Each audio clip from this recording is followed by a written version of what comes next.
Now back to Just Energy Radio with Dr. Rita Louise.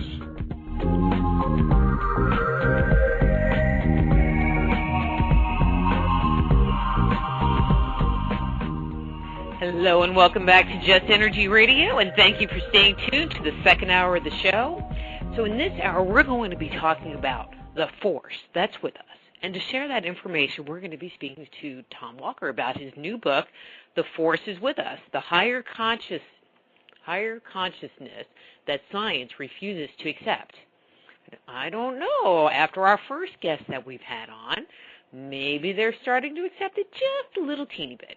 Anyway, let me tell you about Tom, and let's get him on the air. Thomas Walker, D.C., is a modern Renaissance man.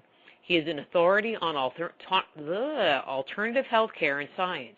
He is a chiropractic physician, master-level martial artist, former U.S. Army Green Beret, professor of natural science, artist, musician, and author. He lives in the Great Smoky Mountains of Tennessee, where he teaches Kung Fu, practices alternative medicine, and continues his investigation into new science and spiritual phenomena. So please welcome to Just Energy Radio, Tom Walker. Hey, Tom, how you doing? Hey, Dr. Rita, I'm doing great. Well, thank you so much for coming on the show and sharing your insights with us. My pleasure.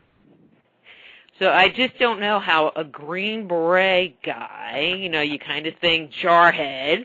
Oh, that's Marine, sorry. That's Marine. You weren't a Marine. Well, you know what I mean. I'm not military, so just excuse me.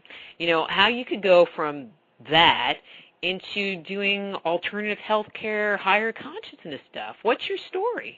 How'd you get into this whole thing? Okay. Well, I've been interested. I've been a science geek or a science nut since I was just a kid, about 10 years old. And I also, for virtually all that time, been interested in spiritual phenomena. And the two, until now, in my opinion, didn't mesh. And the scientific community just rotely dismissed any kind of spiritual or consciousness phenomena. So I've always been interested in that. I've always been sort of an academic person. But I also am interested in self-discipline and warrior arts and things. And when I was a young man, I missed the Vietnam draft by a little bit because I was just a bit young. And I wanted to experience the Army. And I had Special Forces in mind when I enlisted and went in as an infantryman and eventually applied and was accepted and made it through the training and was a weapons specialist. But I still was, which is why I didn't make the military a career. I still was a very open-minded individual and willing to examine, stuff that's outside the box. So, and then also, that's a few years down the road. I was in the Special Forces in the early 1980s, and then I went back to college and started on a different career path. So, I feel like a person can be well-rounded and do a variety of different things. But I can understand now where you'd be puzzled, and other people have asked that too. I spoke out in L.A. a few years ago, and they said, well, how did you used to be a Green Beret? But also, too, and this is, this is something I'm always glad to talk about, but Army Special Forces Green Beret people are not necessarily just brain-dead trained killers. I mean, they're extremely well-trained, and they're teachers, and what they're trained to do is a bunch of things, but their primary mission is to go into an area and teach indigenous troops modern military techniques. So they're teachers first and foremost. They can do the Rambo stuff, but they're quite intelligent, extremely disciplined individuals. And the discipline I learned in there is what's allowed me to. I've gone through a lot of hardships in the last few years, and I've worked 14 years on this book, for example, and studied a great deal of things. So that discipline helped me do that.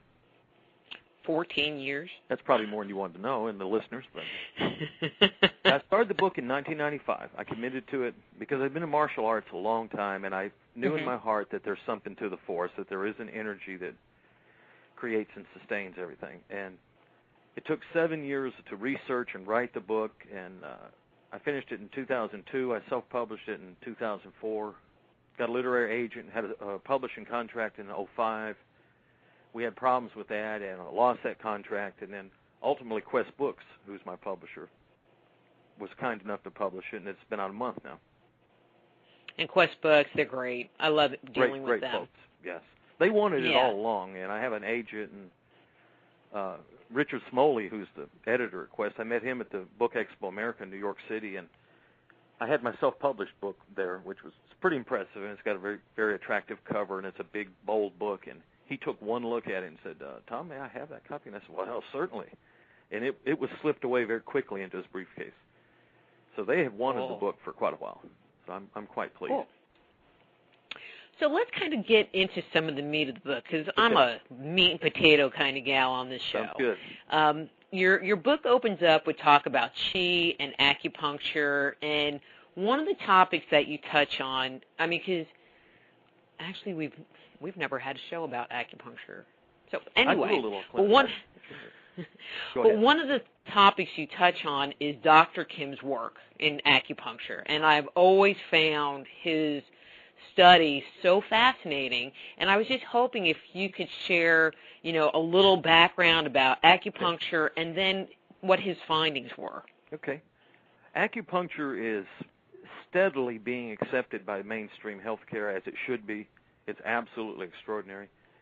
It is the oldest known form of healthcare that is known to exist among the human race. It goes back, there's written evidence of it some 5,000 years old, and there's archaeological evidence, that extends back to prehistoric times. In other words, bone needles and things like that have been found in prehistoric grave sites. Needles that we know were specifically used for acupuncture and not other purposes. Also, there was a man's body found, I think, in the Alps that had been frozen. He was about 5,000 years old, and he had tattoos on. And I can't think of the name, what they call him, but it's got a lot of... I was just talking about him the other day to somebody, I swear to God. I totally know who you mean. It's like, that frozen guy. That guy. Besides a lot of things, what was amazing about him was he had tattoos over some of the major acupoints. And to me, that's the first clear-cut evidence that the Europeans also were practicing acupuncture 5,000 years ago. But it wasn't that he just had the tattoo marks over the acupoints. When they did the autopsy, they found that he had like some urinary issues, and he had issues that corresponded. That he had issues that corresponded to where the tattoos were, and that's how they kind of backtracked it into, well, wait a minute, he has this stuff going on, and look, he has these tattoos on the acupoints. Yeah. I'll have to look into that more. I didn't know that, but that's even more extraordinary. Dr. Kim was a Korean scientist some years ago, back in the 60s, and he did something that no one had done, and to my knowledge, I don't know if it's been replicated or not. I don't know. But he actually did a dissection of acupoints and the meridians and found physical counterparts to their existence. In other words, critics of acupuncture say, well, Tom, it's the placebo effect. You tell a person you're going to stimulate this point with a needle or with electricity and they get better. But acupoints are anatomical entities. I mean, they're actual, for lack of a better term, they're actual entities that exist in the human body and in animals and plants as well. And Dr. But Kim they're not like a vein, no. that you can see, right? But yes and no, and they're much smaller. But Kim was able to actually dissect and find these in frogs and in other animals, and document on a physical level. Yeah, physically. Yeah, I talk about that in the book. They were very, very small. I forget, 0.5 microns or something. Yeah, he actually found physical tubules, both in the blood vessels, outside the blood vessels, a very extensive network. 3 or 4 distinct series of these that he gave different names, like the intraductal tubular network and the extraductal and things like that. They were found to contain fluid with various enzymes and proteins and things that were different from any other bodily fluids. Now, these were in frogs and some other animals. Rabbits that come to mind.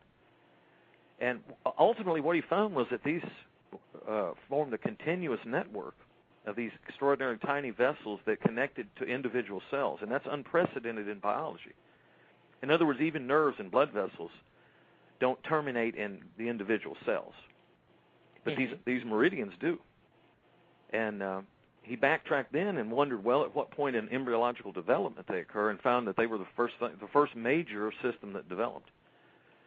So acupuncture is is quite extraordinary, and it's quite important for a lot of reasons. And his was, he found, in other words, physical evidence. And I don't know. I always thought that. It's been a long day, let me tell you. I always thought that, because he did that radioactive P14 or whatever it was. That's right, he did that. I forgot about that, too. He injected that in. And when he injected that in, I thought that he injected it into an acupuncture point, and it just followed the meridians. I didn't realize there was actually a physical structure. I just thought it was like, kind of I forgot about somehow floating. You got to read your own book. Actual. I forgot about the radioactive P14 he injected there and allowed it to circulate, and it photographed it, and it basically formed a living chart of acupuncture meridians. But then later he dissected. That part slipped my mind. You can feel acupoints too. They feel like tiny depressions. Mm-hmm. So, I mean, and also I use an electrical device to do some acupuncture with, and it measures, it detects the acupoint, and the way it does that is it measures electrical resistance. And not surprisingly, acupoints and meridians conduct electricity more readily than surrounding tissue does. Amazing. And so, I only have a basic understanding of it. Amazing stuff. Oh, it's totally cool. But it's believed that is where our chi flows, correct? Yes, exactly. And that's precisely what it's involved with, is the balancing of chi, which is the name, the ancient Chinese, and, the current Chinese, too, call the vital force or the subtle energy. And that's what it's involved with. And so how important is chi, and, what implications does chi have on our life? Too much, too little? Does everybody have it? According to the Chinese model, and one of the points I've made, Dr. Rita, in my research is that, and this has been a guiding philosophy of mine, is that these advanced ancient cultures were more aware of the true nature of the world than we are today. And I've studied this my entire life. I'm 54 years old, and I strongly believe that. And what they said was that, just like modern physics says, everything's energy. It's an energy that is different than the kinds of energy that scientists typically talk about, like electricity and nuclear energy and chemical and heat and so forth. And it permeates and sustains and creates everything in our world. And so, in other words, and then in living beings, it makes them up, but then it also flows through them and balances them in some not fully understood way. So it's vital to everything we do. I mean, it's vital to life. It's vital to all living things. So acupuncture works on animals and plants reportedly as well. So it's vital to everything. I mean, it's the key constituent that creates and sustains everything that we know. And so I guess if we didn't have any, we wouldn't be alive. We would die. That's die. What some of the Chinese philosophers said, to be without chi is to be non-living. And so, in other words, a dead person, a cadaver, no longer has chi flowing through it. So it's the key, in their opinion, is the key to everything. And I very much think they're correct, of course. Mm-hmm. Very, very much. Oh. I come on, this show's called Just Energy, We're an energy kind of show. I'm preaching to the choir, I guess. Well, no, but we haven't really talked about, I like to bring people on, talk about different topics, and we haven't really addressed this topic specifically, so it's all good. Sounds great. It's all good. Sometimes I just ask, informative questions. How's that? Sounds great to me. But the research into that energy is what led me to do all this other. In other words, the book covers a lot of ground, and my original research was much larger, and I have enough for other books that I intend to work on in the near future. But and I call it the Force because everybody from the Star Wars movies knows. I guess that most people worldwide have an idea of what I mean when I say the Force. We're chi or prana, or I think the Hawaiians call it mana. That's more nebulous. Everybody knows when you say the Force what you're talking about. And especially the Force is with us. No, go ahead. And well, and when you watch Star Wars, it's like, if you had that like little inside. I mean, I remember watching it when I was, I was really moved by those movies. 70s or whatever. That I was like, I just felt like I was on the inside because I understood what they were talking about, So I thought that was pretty cool. I was already involved in martial arts, and of course, Qi is an important part of martial arts, particularly the Chinese arts. Kung Fu and Tai Chi and Qigong and those sorts of practices are heavily involved themselves with internal energy. And so I was already quite aware of that and was teaching when I saw the first Star Wars movie. And it and I'm not necessarily a sci-fi fan, but it just made a real impression on me. And I had already been quite interested in that and was reading and researching it before that, but that certainly gave me, kick-started me into more.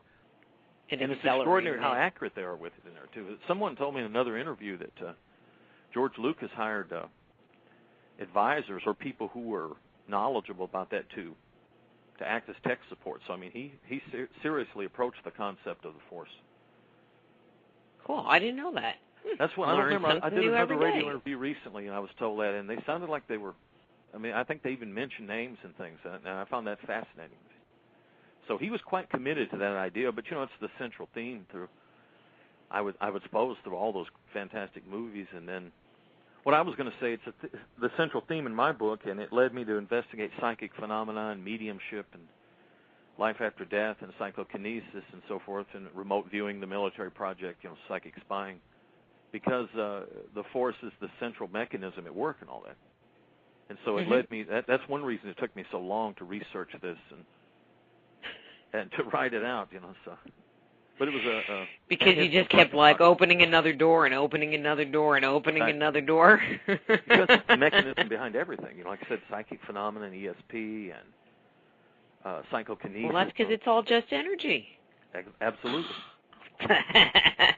And that's the ancient models say that, and the most modern quantum mechanics and relativity theories and so forth all say the same thing. And I think I think we're rediscovering what was known a long time ago, and we're right on the cusp of it being accepted. That's what I think. I remember giving a lecture, I don't know, it was fairly early in the 90s, on our multidimensional selves. I forget the exact, your multidimensional you or something like that. I talk about that in the book too, yeah.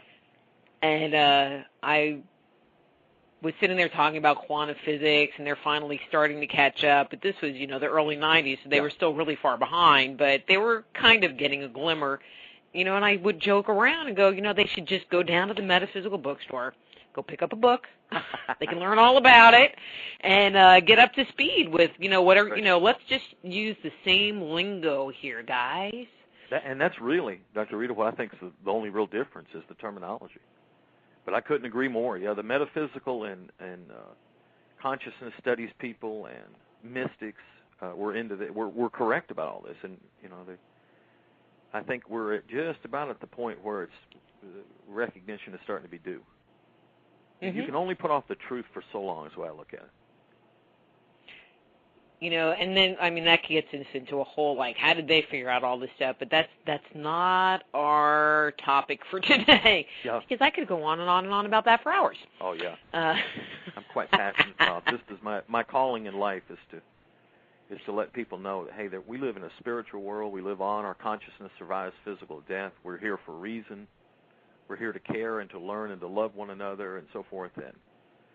And I've got the evidence to prove it. In other words, what a lot of, some people who are more, well, I don't know how to put it, maybe establishment folks, for lack of a better way of putting it, people who believe in better living through chemistry, how's that? Don't accept this sort of thing because the scientific community scorns it. But as I've found in my research and I talk about it and write about it, is the scientific community is biased against this stuff, and they deny the existence of it in spite of an enormous amount of very, very high-quality evidence that's been replicated around the world. But it goes across. But it goes across every discipline. Sure does. I'm really into archaeology and ancient traditions and ancient cultures. You know, and you sit there and start talking about what's going on in Egypt and the pyramids, and it's like, come on, you guys, you know that that's older. You know, so why can't you just get out of your box and just fess up? I think there's, and that's, I was a psych major years and years ago, way back, and that interests me, and I write a little bit about that too. And it has to do with belief and how strongly we cling to these, and I think our beliefs become thought forms and become incorporated into our personal energy field. And it's also the way we quantify and filter the world through our senses. You know, our belief system actually works as a filter of sorts. But then also it's authoritarianism. The people who are in charge of endeavors like science are authoritarian people, and studies have shown that they're the least likely to change their mind, the least likely to be impressed with innovation and new ideas. They're more into maintaining the status quo. And that's, and that's just kind of sad.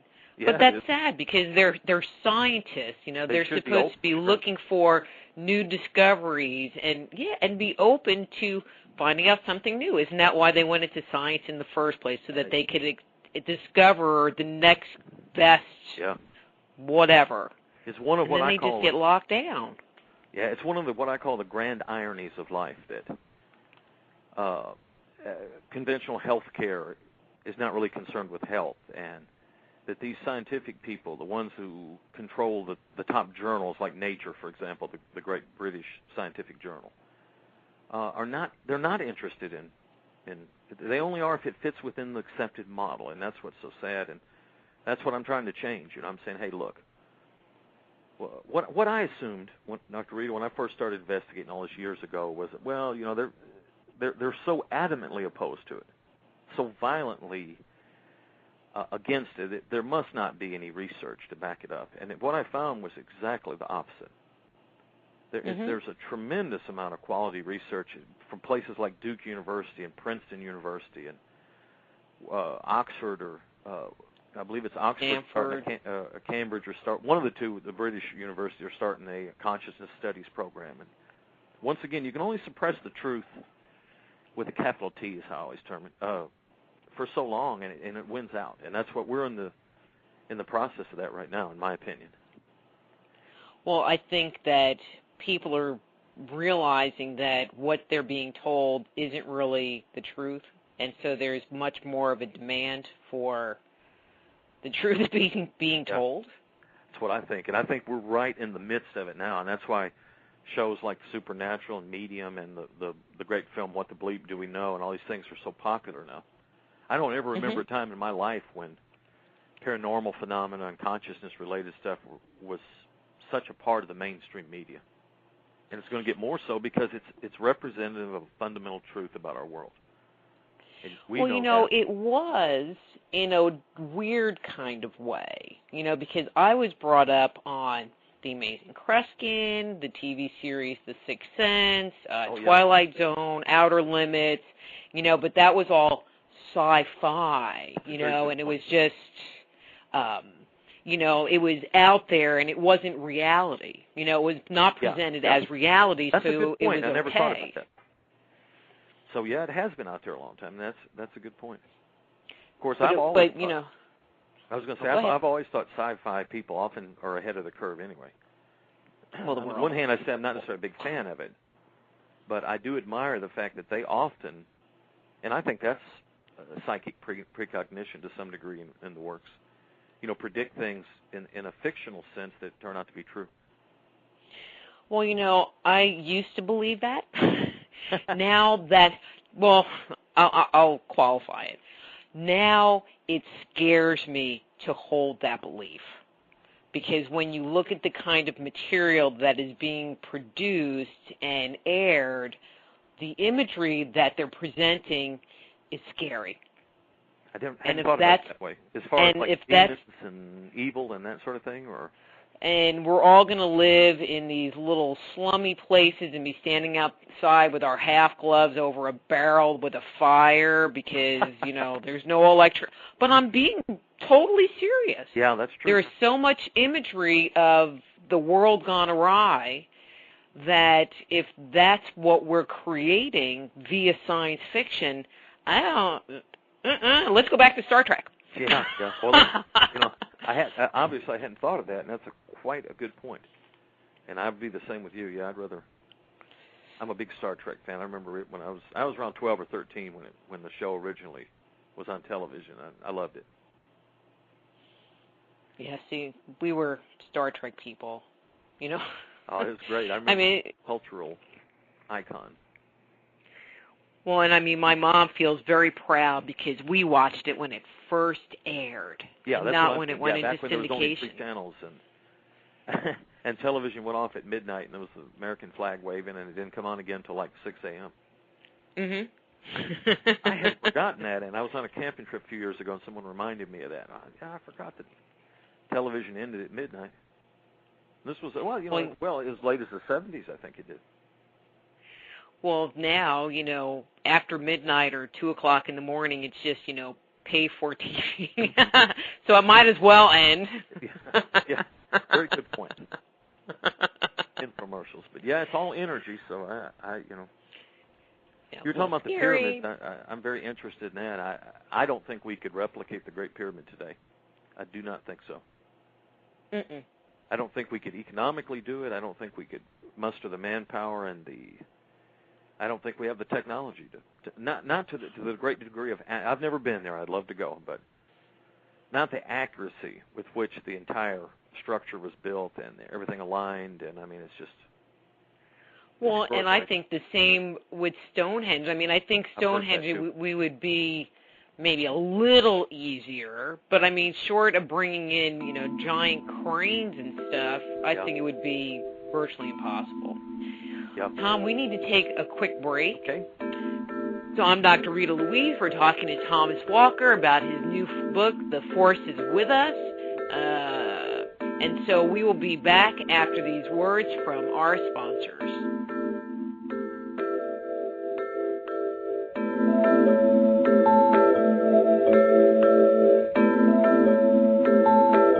Just Energy Radio with your host, Dr. Rita Louise, will return right after these messages.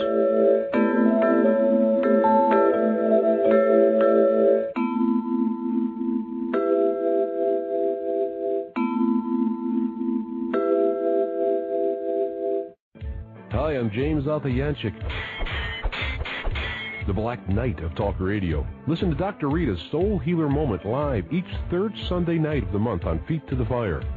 www.feet2fire.com for more information. You can get a copy of Dr. Rita's latest book, Avoiding the Cosmic 2x4, by visiting www.soulhealer.com. Get your copy today. How would you like to live long and enjoy great health? How about creating solid bones and whiter teeth, strengthen your heart and eyes, and have radiant, youthful-looking skin? There is an ancient health and longevity secret that has been used for millennia in Egypt, India, and China that can help you achieve this. For the first time in the modern world, Pearlsium brings ancient wellness secrets to you. For more information about Pearlsium, visit www.ancientpearl.com.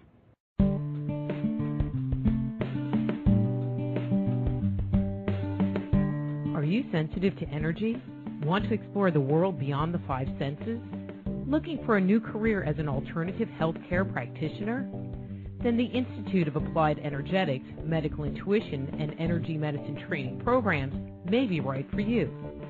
Our comprehensive curriculum provides students with a deep understanding of how to detect, evaluate, and transform the subtle body, as well as techniques for correcting energetic imbalances that may underscore a person's ability to experience radiant health. So if you are sensitive to energy, contact the Institute of Applied Energetics right away. Be a catalyst for changing the way healthcare is done around the world. Visit www.appliedenergeticsinstitute.com and start your new career today.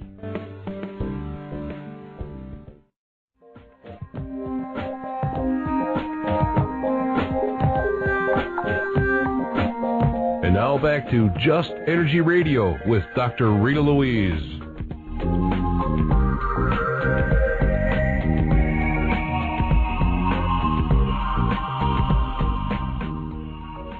Hello and welcome back to Just Energy Radio. We're here talking to Thomas Walker about his new book, The Force is With Us, The Higher Consciousness That Science Refuses to Accept.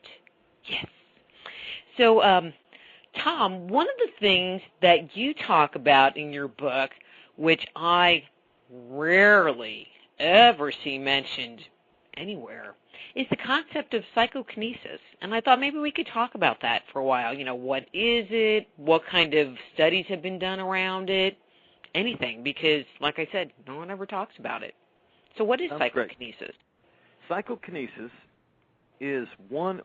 Well, let me back up just briefly. Parapsychologists are scientists who study paranormal phenomena. And within the realm that they study are four things. There are three kinds of ESP. Everyone's heard of ESP, extrasensory perception. That's divided into three categories. Telepathy, clairvoyance, and precognition. And then there's a separate motor phenomenon, they call it, called psychokinesis. And psychokinesis is the purported ability to affect material, physical objects with our mind or the force or an unknown form of energy. And, you know, that's one of what there's one of the things I study is called the perennial philosophy, and there are concepts that are common to cultures all around the world and all back through history, and psychokinesis is one of those. It's also called PK for short, psychokinesis. Mm-hmm. And the older term is telekinesis, but psychokinesis is the more appropriate term. It's been some of the early work was done by at Duke University by the great J.B. Rhine, who studied ESP and did some amazing studies. But the one I want to really talk about is one of the best studies that's ever been done on any topic, and it was done at Princeton University. And there's a gentleman who was, I think he's retired now, but he's the dean of the Department of Engineering named Robert Jan. Dr. Jan is a world authority on space propulsion. He's a credentialed, legitimate scientist in anyone's estimation. And 25 years ago, a quarter of a century ago, he became involved in this enormous study of psychokinesis. What happened was one of the undergraduate students came to him.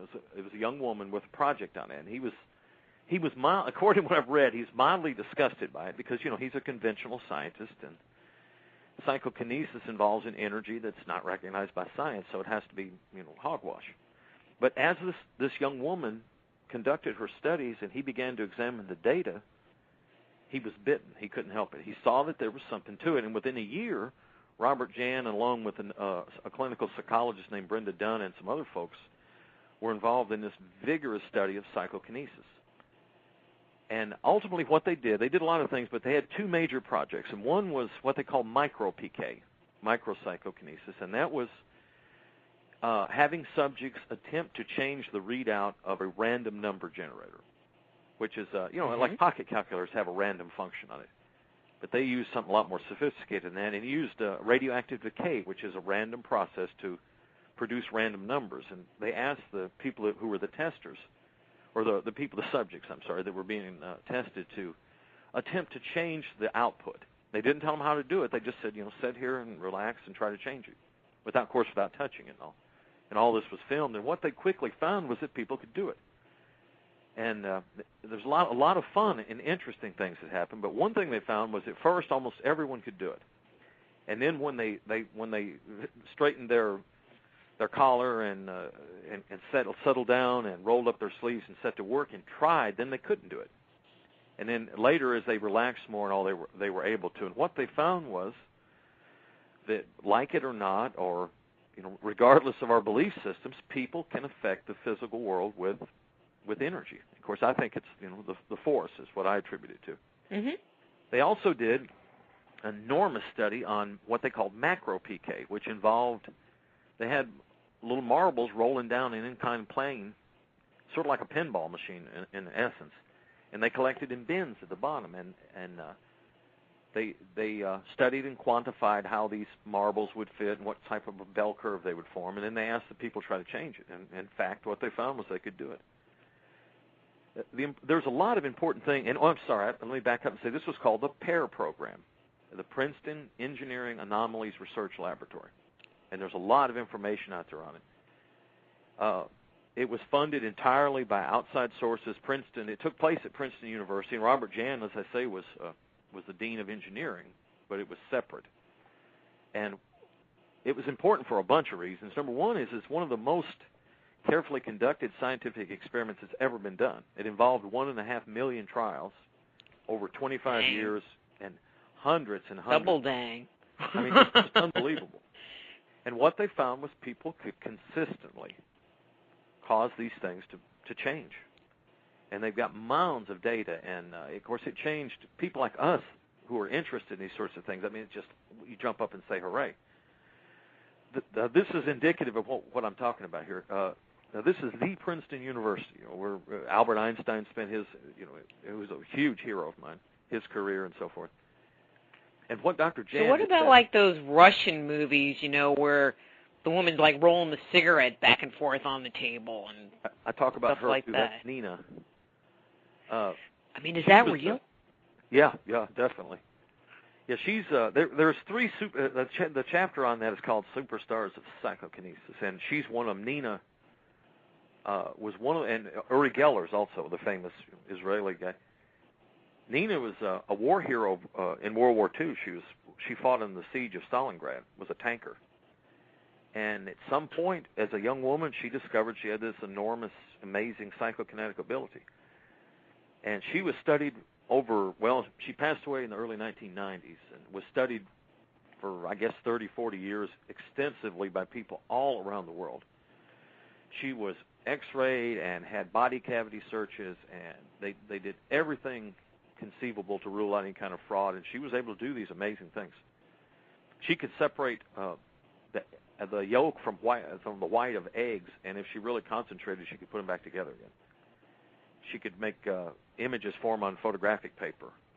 She could roll cigarettes around. She once went out to dinner with a scientist and made a dinner roll slide across the table and jump up into her mouth.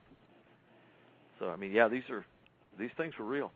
Well, what I was going to say a moment ago about the PAIR program, Robert Jan and Brenda Dudd said, we have this just enormous amount of data, and it's just extraordinary. I mean, it just one of the most exciting things that's ever been demonstrated that adds to our human potential. And he said, doggone it, I can't even get my colleagues to walk across the lawn here at Princeton and look at my data. And because, see, it involves, as I say, an energy that's not, that's outside of those recognized by physics. Mm-hmm. We know what it is, but the PAIR program's particularly exciting. But it's just so sad that they just put the blinders up. Yeah. And it's just like, and we can't see it, we can't hear it. Short of, it's right up there with the UFO needs to land on the White House lawn to know that we're not alone. That's what it's going to take.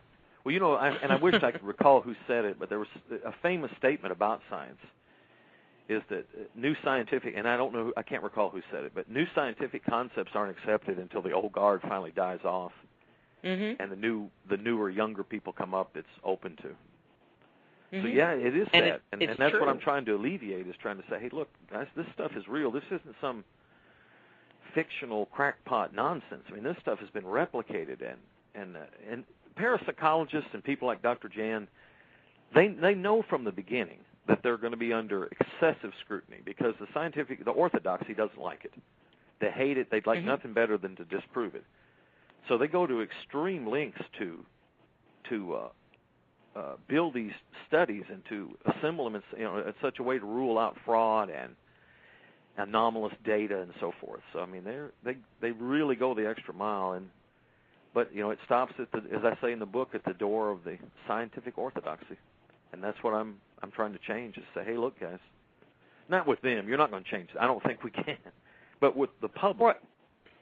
Right, and I think the more the public gets on board, the more that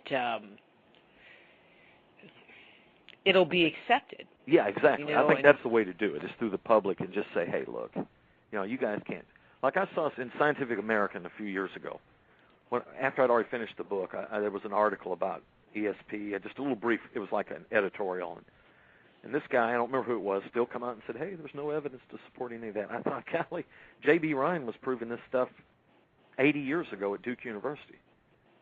And it's been replicated worldwide. It's just, science is what science wants to be and what the funding.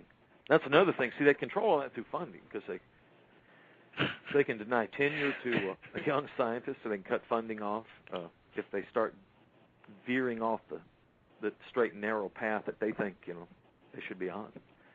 They just don't want to rewrite all those books. Maybe ultimately, maybe that's it. What I really think is, I think it's authoritarian people who enjoy power and prestige, and they have based their careers and their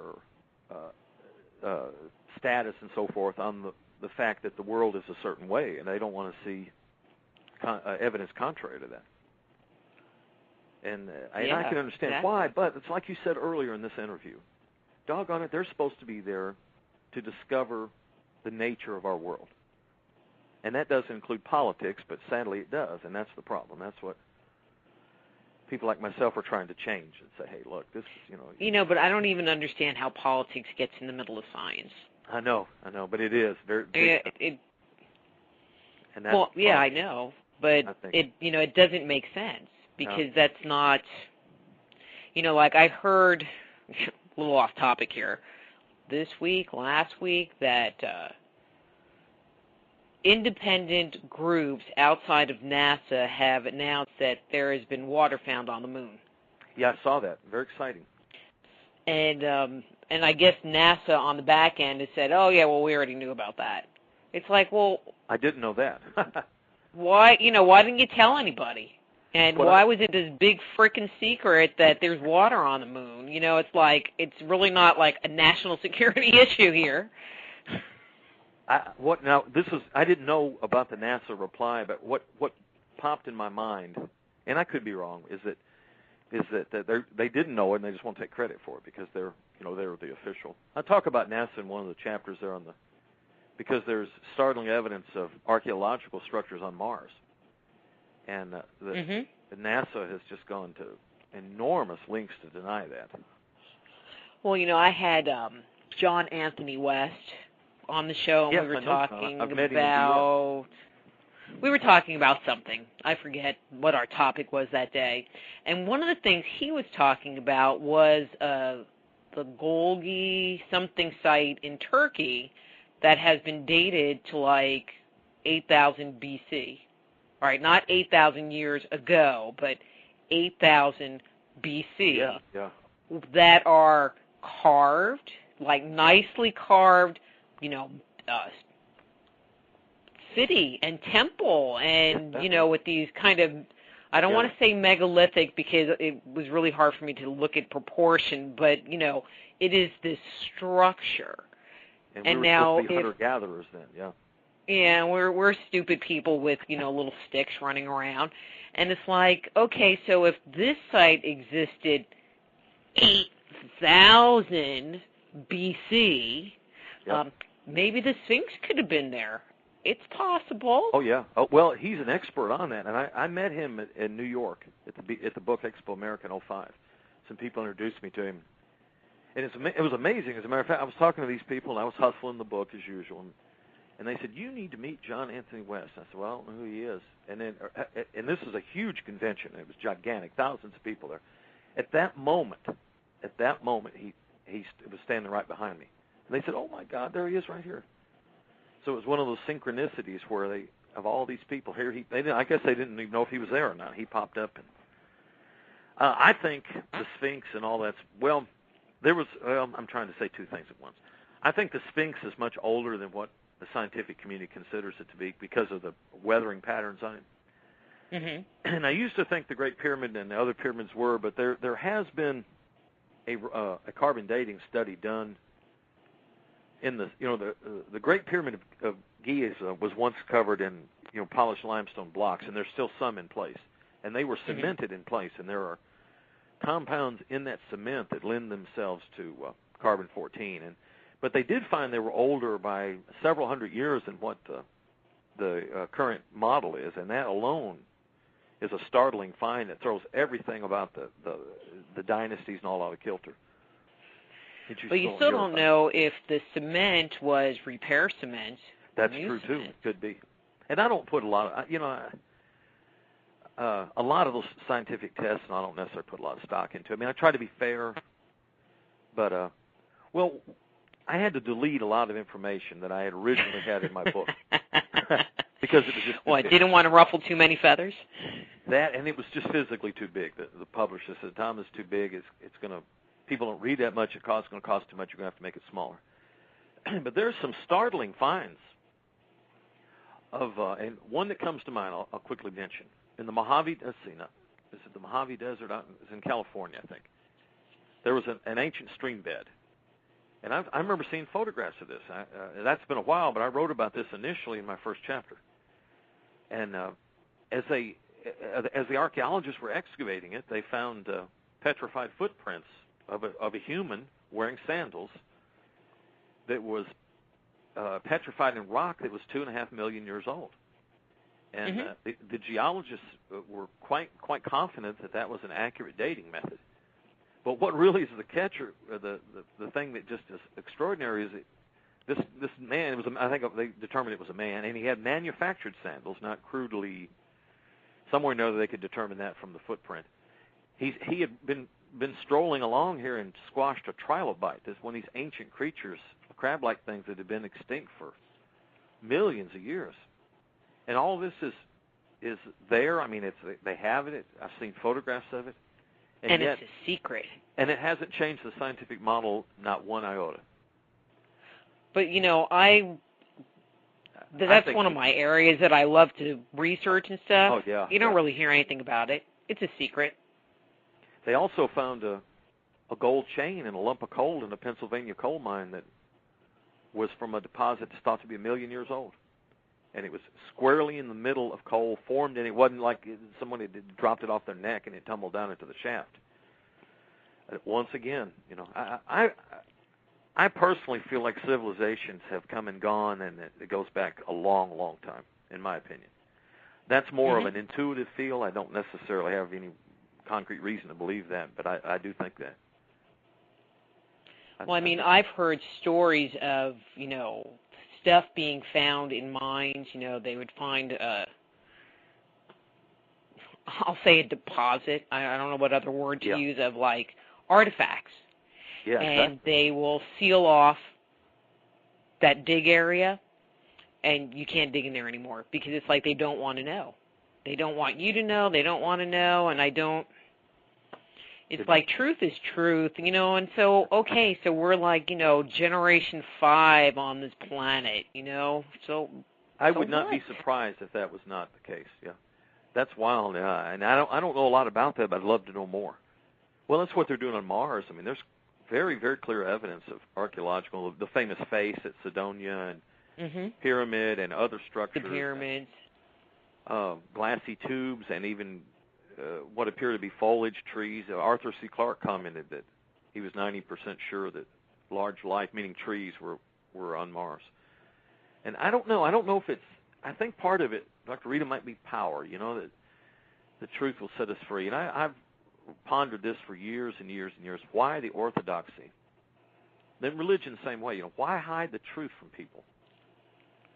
I don't know. But I mean, I don't know, because it doesn't affect anything. I mean, especially, something as mundane as, and I'm going to use the water on the moon example. It's like, when we're talking about health and religion, or health, and medicine, we got that cha-ching factor going on. So there's a money piece going on, for years, so I know. You know what I mean? So, I mean, there's definitely like the money trail of why they don't want things to change. But, when you're talking about the age of the Sphinx, water on the moon, how does that impact anybody, anywhere, even from a financial I don't get it. I don't either, and I've pondered the same thing, and I think it's maybe, unless it's egos and like I said, authoritarian people who are resistant to change, who are very conscious of image and status, and I don't know. It's a good point. But what does it get them? But what does it get them? I mean, that's the thing. It's like, well, what does it get them? It's like, okay, there's water on the moon. Does that make you, have you lost power? Because we have found out that there's water on the moon. I can't go up there and bottle it and drink it. So, and that's one of the areas that I'm researching now and looking into further is why, yeah.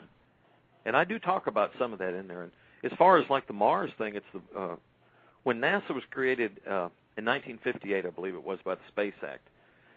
The Brookings Institute hired a large number of experts to examine the implications of space travel. In the back of that official report, which became known as the Brookings Report, there's a section on that.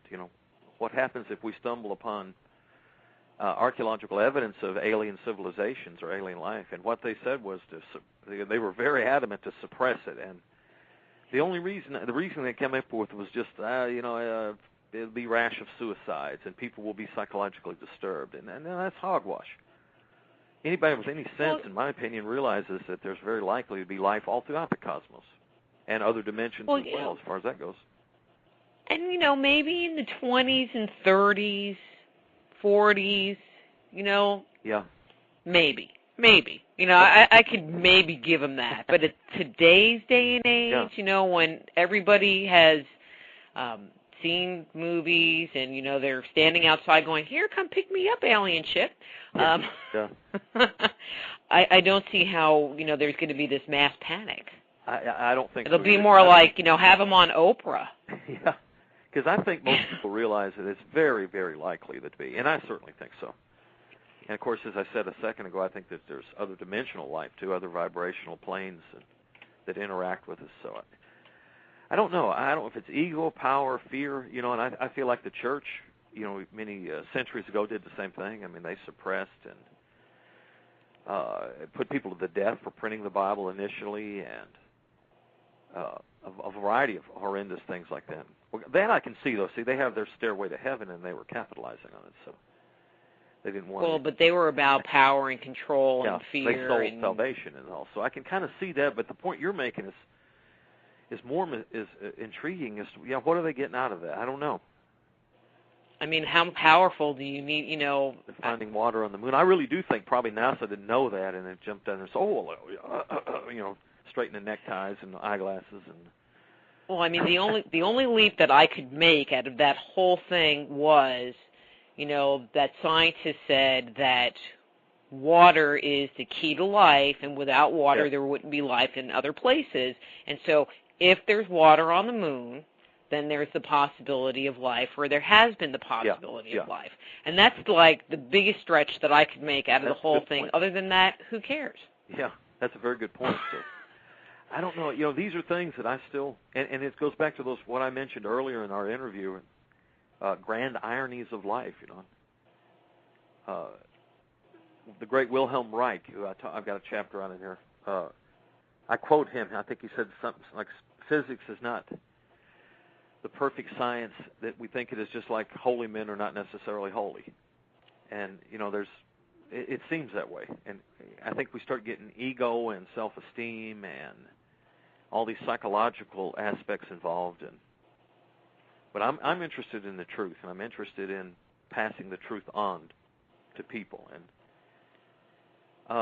another interesting point is, and it took me a long time to realize this, within the field of philosophy, it's perfectly acceptable to discuss the existence of God or the human soul or the possibility of life after death. All that is a mainstream part of philosophy, metaphysics, and yet the scientific community just goes batty when you suggest something like that. Mainstream orthodoxy.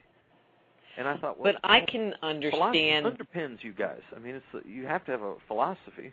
I'm sorry. What point were you making? I interrupted. No, that's okay.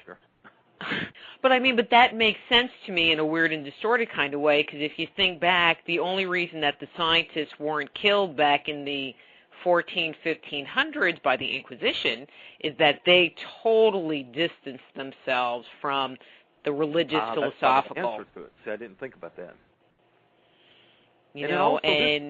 That's a very good point.